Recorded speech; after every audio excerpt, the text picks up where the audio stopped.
Today's 2-minute fairy tale is the story of Scheherazade and the frame story of 1001 Nights. It's violent and problematic, but cool. 1001 Nights, also known in English as the Arabian Nights, is a collection of Middle Eastern folklore that was compiled sometime during the Islamic Golden Age from the 8th century to the 13th century. There are different versions and different translations, but the main frame story goes like this. There's a king who rules a powerful empire from Persia to India, and then one day he catches his wife cheating on him. He finds her asleep in their bed with a black male slave. Mad with rage, he cuts off both their heads, and then he goes to visit his brother. While he's visiting his brother and telling him about the terrible thing that just happened to him, turns out his brother's wife is doing worse stuff. One night while his brother's out, our main guy looks into the garden from the terrace and sees 20 females and 20 black slaves and the king's wife come out, get totally naked in front of a fountain, sees the wife embrace another black male slave, and then all of them start embracing each other and reveling until the close of day. So,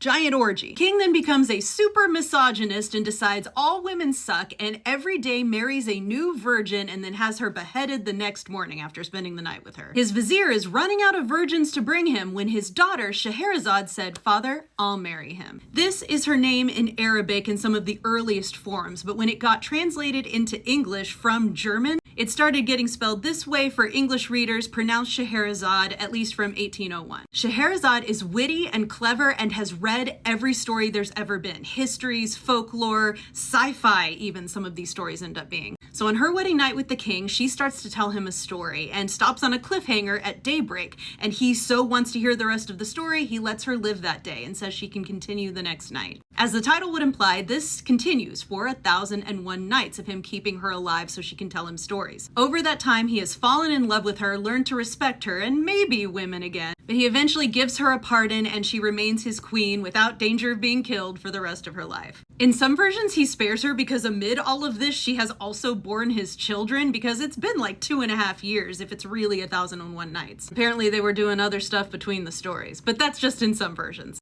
Either way, Scheherazade is a badass who knows how to tell great stories and saves other women from death, not only herself. As always, check out my book and my podcast. Links are in the bio.